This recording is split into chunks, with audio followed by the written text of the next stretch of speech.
বালির বস্তাগুলো দিয়ে এই যে আমার গ্রিল পুরো ড্যামেজ করা হয়েছে। এই যে বালির বস্তা এইভাবে কেউ রাখে? কেউ রাখে না। এখান দিয়েও গাড়ি বেরোবে না, পেছন দিয়েও বেরোবে না, এখান দিয়ে কোথা দিয়ে গাড়ি বেরোবে সেটাই তো ব্যাপার। সব উঁচু করে দিয়েছে, নিচুতে জল ঢুকে যাবে। এই যে রাবিশে ভর্তি, শুধু এইটুকু উঁচু করেছে আর নিচে এত বড় গর্ত, জল জমলে পুরো চলে যাবে ভেতরে। এই দিকে তো কিছুই করেনি, এদিকে জল তো গড়িয়ে পুরো পড়বে। এদিকে স্কাটিং নেই, ওদিকে করে দিয়েছে শুধু। বালির বস্তা সমস্ত কিছু আমার গ্রিলের মধ্যে চাপান দিয়ে রেখেছে। এটা সায়া সুগো দিয়ে রেখেছে।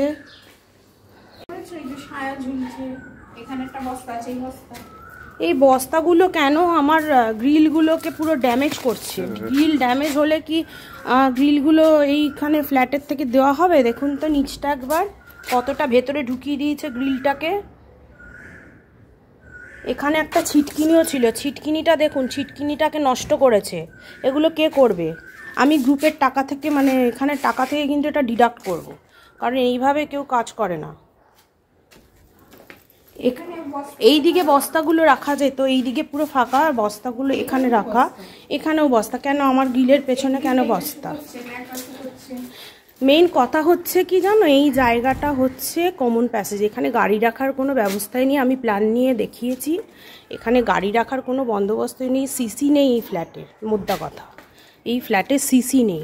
অনেক কিছু এখানে বেআইনি আছে। এখানে আমাদের গ্যারেজটা এমন করে দেওয়া হয়েছে যে এখানে পুরো বর্ষার জল আসলে পুরো ঢুকে যাবে। হ্যাঁ, জল আসলে সব ঢুকে যাবে, বেরোনোর কোনো ইয়ে নেই। মানে এখানে যে একটা স্কাটিং করে দেবে উঁচু করে, সেটাও করা হয়নি। হ্যাঁ, ওই দিকে করেছে, কিন্তু ওখানে যা করেছে ওটা জল ঢুকে যাবে। এইটুকু স্কাটিংয়ে জল আটকাবে না। তাও এইদিকে স্কাটিং হয়েছে ঠিক আছে, এটা আর একটু উঁচু লাগবে, কিন্তু এদিকটায় তো জল একদম হু হু করে ঢুকে যাবে।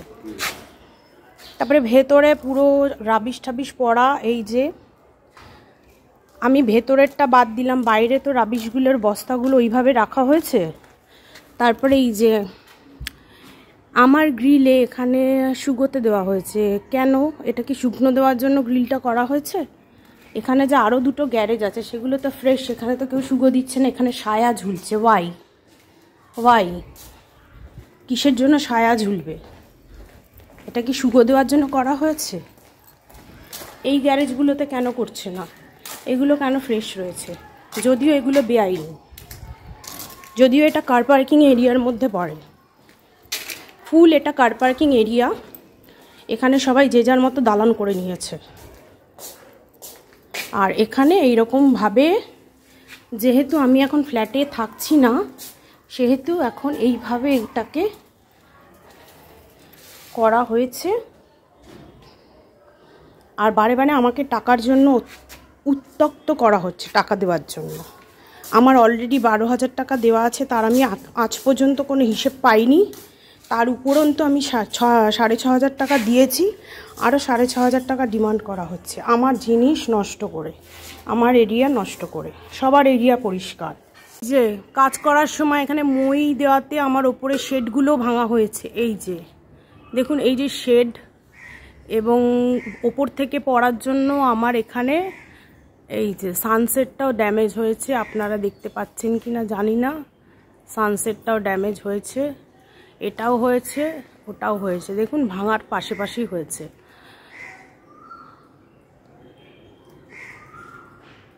তো আমার অনেক কিছু ড্যামেজ হয়েছে।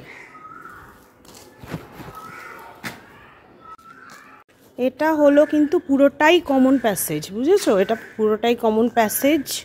এখানে গাড়ি রাখা হচ্ছে। এই যে বাগান তৈরি করা হয়েছে, অকুপাইড কমন প্যাসেজ। কারণ প্ল্যানে আছে ওই দিকটা দিয়ে গাড়ি ঢুকে এখান দিয়ে ঘুরে এই দিকটা দিয়ে বেরোবে। এটাও নাকি একজনের গ্যারেজ। কি করে হয়? কি করে হয়? ফুল কার পার্কিং এরিয়া। হ্যাঁ, এটা একজনের গ্যারেজ। এটা যদি ওপেন না থাকে কি করে এই গ্যারেজটা হয়? ফুল কার পার্কিং এরিয়া এটা, কিন্তু এখানে ডুপ্লেক্স ফুপ্লেক্স সব তৈরি করা আছে। এদের মানে ইয়ে হয়, আমারটা নেই। এই যে জল তো ঢুকবে আমার কাজ করার সময়। এই যে আমার লোহার রডের নিচটা ভাঙা হয়েছে, এই যে ভাঙা হয়েছে, এবং এখানে একটা কাঠ গুজে এটাকে দাঁড় করানো হয়েছে।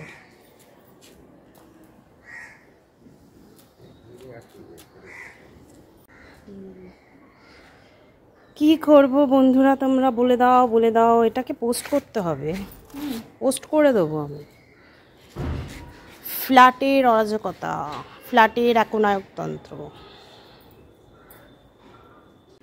এই দিকের অবস্থা দেখুন, এই দিকে সবাই অবস্থা দেখুন, ভেঙে চুরে গাছপালা দিয়ে আবদ্ধ। ট্যাঙ্কের অবস্থা দেখুন, মশার চাষ এখানে, পুরো ডেঙ্গুর বাসা করে রেখেছে। এই দেখুন কীরকম লিক হচ্ছে। এটা হলো যারা অ্যাকচুয়ালি ফ্ল্যাটে যাদের থাকতে হবে, জোরজার জুলুম তার করে থাকতে হবে। দেখুন পাইপ ফেটে জল পড়ছে, এগুলো দেখার ইয়ে নেই, কিন্তু পয়সা কিভাবে নেব সেইটার ধান্দাবাজি আছে। মানুষের পয়সা মেরে দিয়ে পয়সা নেওয়া হয়। এই যে পুরো দখল। ফ্ল্যাটে সবচেয়ে ভালোভাবে দখল করার ব্যাপার হচ্ছে আপনারা গাছ পুতুন, গাছ লাগান, দখল করুন, সবচেয়ে ভালো গ্রাউন্ড ফ্লোরবাসীদের। কি নোংরা! আর এই দিকটা করেছে কেন? এই দিকটা করেছে যেহেতু এদের গাড়ি থাকবে, তাই। এটা হচ্ছে ব্যাপার। এই দেখুন সামনে, ময়লা আবর্জনা ফেলিবেন না, এখানে মশার আতুর ঘর। এই হলো ফ্ল্যাটের বর্তমান অবস্থা। এখানে আবার এসির জলের পাইপ কর্পোরেশনের রাস্তায়, এসির জলের পাইপে লিকেজ কর্পোরেশনের রাস্তায়। এখানে লেখা রয়েছে পরিবেশ পরিচ্ছন্ন রাখুন, ঠিক আছে। আর এখানে পরিবেশটা দেখুন, এই যে পরিচ্ছন্ন পরিবেশ। এই যে এসির পাইপের আউটলেট হচ্ছে এইখানে। বন্ধুরা দেখতেই পাচ্ছ ফ্ল্যাটের অরাজকতা এবং একনায়কতন্ত্র। হ্যাঁ, ফ্ল্যাটে এরকম একনায়কতন্ত্র, বিশেষ করে স্ট্যান্ডার্ড জাতীয় ফ্ল্যাটে এই ধরনের একনায়কতন্ত্র এবং অরাজকতা প্রচুর পরিমাণে দেখা যায়। যেমন আমি যে 12,000 টাকা, মানে আমরা যে আগে মানে কোনো কিছু ফ্ল্যাটে কাজের জন্য পেইড করতাম, তার কোনো রিসিপ্ট দেওয়া হতো না। কিন্তু এখন যেহেতু অনলাইন পেমেন্ট হয়ে গেছে, এর জন্য আপনাদের কাছে রিসিপ্ট না দিলেও একটা ডকুমেন্টস থেকে যায়, কিন্তু তখন কোনো ডকুমেন্টস ছিল না। মানে সেই 12,000 টাকাটা যিনি নিয়েছেন উনি তো মারা গেছেন, কিন্তু সেই মারা যাওয়ার পর ওনার ফ্যামিলি থেকে সেই 12,000 টাকা ফেরত দেওয়ার কোনো ব্যবস্থাও করা হয়নি, বা সেই 12,000 টাকার কোনো হিসেব আজ পর্যন্ত আমি পাইনি। হ্যাঁ, বলতে পারেন 12,000 টাকা। তো বাই দ্য ওয়ে, ওই 12,000 টাকা আমাদের মতো গরিব ফ্যামিলিতে যথেষ্টই মান্যতা রাখে। তো ফ্ল্যাটে কিছু কিছু বুদ্ধিজীবী এবং কিছু কিছু অতিমাত্রায় অনেকটা কি বলবো, আম্বানিদের মতো পরিবার থাকেন, যারা নিজেদেরকে খুব বড়লোক বলে শো অফ করেন।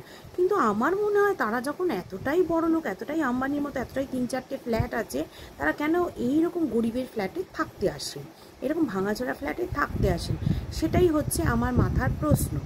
তো এই প্রশ্নের আমি আজ পর্যন্ত কোনো জবাব খুঁজে পাইনি। এদিকে এত বড় লোক, এদিকে থাকা হয় এই ধরনের একটি ফ্ল্যাটে।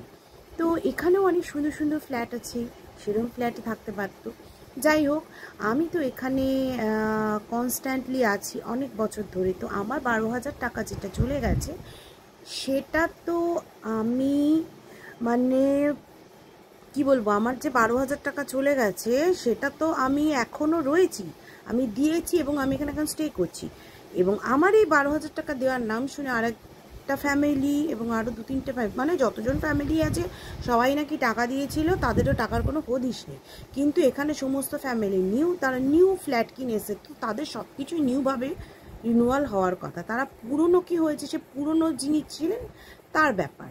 এখন নিউ যারা আসছেন, নতুন কি হচ্ছে সেটাই তাদের দেখার কথা। এটাই হচ্ছে নিয়ম। আমি জানি না, হয়তো মেবি নিয়ম তাদের জন্য আলাদা, বা তাদের কথায় নিয়মটা হয়তো আলাদা, বাট এটাই মানে যারা দিয়েছে এবং তারা এখনও এখানে মানে রয়েছেন, তো আমার মনে হয় সেই ব্যাপারটা লক্ষ্য দেওয়া উচিত। এবং যদি কেউ দিয়ে থাকে তো সেই ব্যাপারে হিসেব তো আপনাকে দিতেই হবে। ভাই টাকা নিয়েছেন, হিসেব আপনি জোগাড় করে আনুন, যিনি টাকা নিয়েছেন তার ফ্যামিলি থেকে জোগাড় করে আনুন। তার ফ্যামিলিতে প্রচুরবার মানে যেনাকে টাকা দেওয়া হয়েছিল তাকে প্রচুরবার রিসিটের জন্য, ডকুমেন্টেশনের জন্য বলা হয়েছিল, কিন্তু তিনি কোনোদিনই রিসিট বা ডকুমেন্টেশন দিতেন না। ইভেন এখনও যে আমি মেনটেনেন্স পেড করছি, আমি বারে বারে গিয়ে যাকে মেনটেনেন্স দিচ্ছি, হ্যাঁ অনলাইন পেমেন্ট করছি, কিন্তু তার ফ্যামিলিতে গিয়ে মেনটেনেন্সের রিসিট চাইলেই খালি বলে মেনটেনেন্সের রিসিট ওনার কাছে আছেন, মানে ওনার হাজব্যান্ডের কাছে আছে। বাট ওনার হাজব্যান্ডকে ফোন করলে বলেন রিসিট রাখা আছে, গেলে আমার ওয়াইফের থেকে পেয়ে যাবে। কিন্তু আজ পর্যন্ত আমি গত 1 বছরের মেনটেনেন্সের রিসিট পাইনি। তো এই হচ্ছে ফ্ল্যাটের অরাজকতা।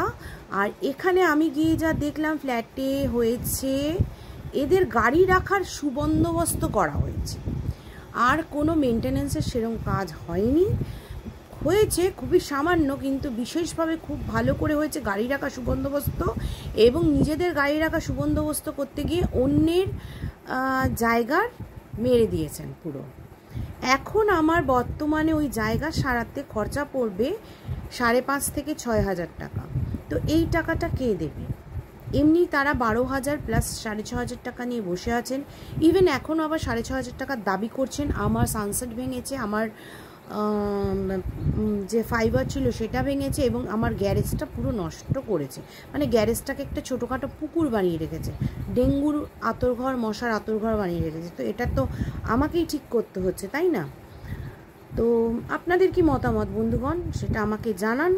যে এই রকম বেআইনিভাবে জবরদখল করা, গাছ দিয়ে মানে গাছের টব বসিয়ে গ্রাউন্ড ফ্লোরকে মানে কমন প্যাসেজকে জবরদখল করা কি একদমই দরকার? গ্রাউন্ড ফ্লোরকে যেটা কার পার্কিং এরিয়া, সেখানে ডুপ্লেক্স বানিয়ে নিজের মানে নিজেদের ব্যবহারযোগ্য, ব্যবহার উপযোগী পার্সোনাল কাজে ব্যবহার করা কি উচিত? ইভেন ডুপ্লেক্স বানানো হয়েছে এবং গ্যারেজ বানিয়ে নেওয়া, সেটা কি উচিত? কার পার্কিং এরিয়ার মধ্যে নিজের গ্যারেজ বলে সেটাকে দাবি করা, ফুল কার পার্কিং এরিয়া মানে প্ল্যানের বাইরে বহির্ভূতভাবে কিভাবে এটা নিজেদের গ্যারেজ বলে এরা শো করছে, সেটাও আমার প্রশ্ন আছে। কিভাবে নিজেদের গ্যারেজ শো করছে? তো কর্পোরেশনের প্ল্যানের বাইরে গিয়ে এরা নিজেরা নিজেদের কার পার্কিং মানে কর্পোরেশনের বাইরে গিয়ে এরা কার পার্কিং এরিয়াকে গ্যারেজ বলে শো করছে। ইভেন একটা কার পার্কিং এরিয়া একজন এমন শো করছেন যেটা কোনোদিনই কার পার্কিং এরিয়া হতে পারে না, সেটা লোকের চলাচলের রাস্তা। যদি সেটা কার পার্কিং এরিয়া হয়, তাহলে একটা সাইড দিয়ে গাড়ি ঢুকে আরেকটা সাইড দিয়ে গাড়ি কীভাবে বেরোবে? তো যাই হোক, এখানে প্রচুর ডিসপুটেড, সিসি নেই, সিসি আজ পর্যন্ত হয়নি। তো ডিসপুটগুলো আমার মনে হয় এড়ানো উচিত, ঠিকঠাক করা উচিত। যেগুলো ডুপ্লেক্স করা আছে গ্যারেজ দিয়ে, মানে দেওয়াল দিয়ে ঘেরা গ্যারেজ তৈরি করা আছে, এবং যে কমন প্যাসেজকে গ্যারেজ বলে দাবি করা হচ্ছে, আগেগুলোর মীমাংসা করা হোক। দেন তারপরে ফ্ল্যাটে কি রিপেয়ারিং ওয়ার্ক হচ্ছে না হচ্ছে সেটা আমার জানা দরকার নেই। আমি তো দেখলাম রিপেয়ারিং ওয়ার্ক সেভাবে কিছু হয়নি, নিজেদের গাড়ি রাখার জন্যই রিপেয়ারিং ওয়ার্কটা করা হয়েছে। গাড়ির রাস্তাটাকে আর কি উঁচু করা হয়েছে, যাতে গাড়িগুলো স্মুথলি বেরোয়, স্মুথলি আসে একটা সাইড দিয়ে, নট এক সাইড দিয়ে গাড়ি ঢুকে আরেক সাইড দিয়ে, যেটা প্ল্যানে আছে এক সাইড দিয়ে ঢুকে আরেক সাইড দিয়ে বেরিয়ে আসবে, সেইটা তো নেই। আর হচ্ছে রিপেয়ারিং ওয়ার্ক তো আমি দেখলাম না, আপনারা দেখতেই পেলেন। পেছনে বাগানের পেছনের যে জায়গার কি বিচ্ছিরি অবস্থা, এবং দেওয়ালে বলে রিপেয়ারিং করছে। আমি তো দেওয়ালে সেরকম কোনো রিপেয়ারিং দেখতে পেলাম না। হ্যাঁ, নিজেরা যেখানে যেখানে থাকেন সেখানে সেখানে তারা সুন্দর রিপেয়ারিং করে নিয়েছে। তো যাই হোক, আর বেশি কিছু বলবো না, বলার তো প্রচুর অনেক কিছু আছে, বলতে গেলে একটা হিস্ট্রি বলতে হবে। তো যেটুকু বলা সেটুকু আমি বললাম। তো আপনাদের কি মতামত সেটা অবশ্যই জানাবেন। ধন্যবাদ।